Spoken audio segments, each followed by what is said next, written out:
The 125 million peso confidential fund lodged with the Office of the Vice President in 2022 was spent in just 11 days, quicker than the initial reports of 19 days, according to Marikina's 2nd District Representative Stella Quimbo. At the plenary debates on the Commission on Audit proposed budget for 2024, Gabriela Party List Representative Arlene Brosas asked Quimbo if the Commission on Audit can confirm that OVP spent the confidential funds from December 13 to 31, 2022, as what was stated in a Statement of Appropriations, Obligations, and Balances. Quimbo was speaking on behalf of COA during the plenary deliberation on the proposed 2024 budget. Madam Speaker, ayon din sa mga nakaraang usapin, lumalabas na ginastos ng OVP ang halagang 125 million sa labing siyam na araw, 19 days lamang, na mukhang napakaiksing panahon, Madam Speaker.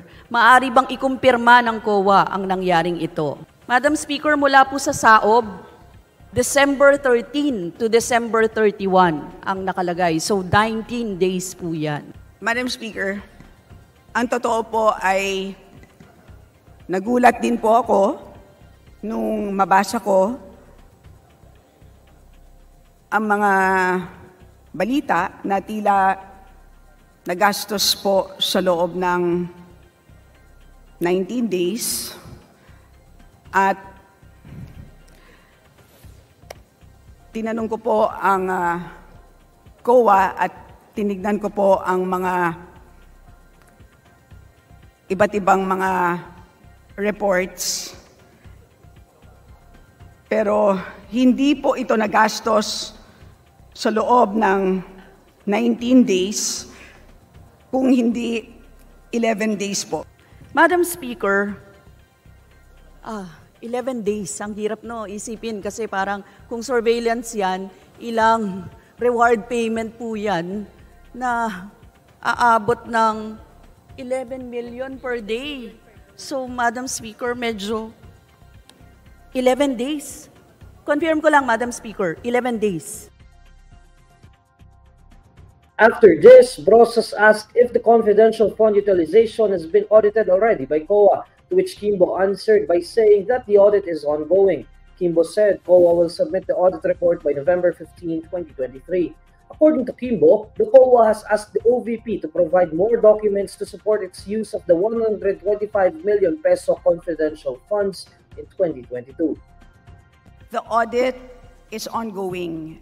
And ngayong umaga po ay nalaman ko po this morning na ang COA po ay nakapagbigay na po ng kanilang preliminary observations sa Office of the Vice President. Sa makatuwid po ay sila po ay nakapag-issue ng kanilang audit observation memorandum na po, Madam Speaker. Ongoing pa rin ang audit at ang AOM ay preliminary findings and again, may confidential nature po ang AOM bagamat ang masasabi po natin ay ang AOM na yan ay nagko-convey po ng request for additional documents mula sa Office of the Vice President para po para makapagpaliwanag sila ng ilan sa mga expenses po, Madam Speaker. Discussions at the House have been heated as Brosas and the Makabayan Bloc questioned the presence of confidential funds in OVP's 2022 budget.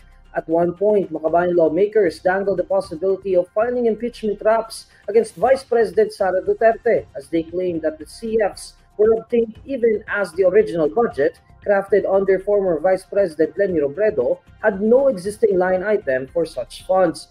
But Quimbo and the Department of Budget and Management countered these claims, saying that the fund transfer was legal because the confidential fund was placed on an existing OVP project under the Good Governance Engagements and Social Services Project.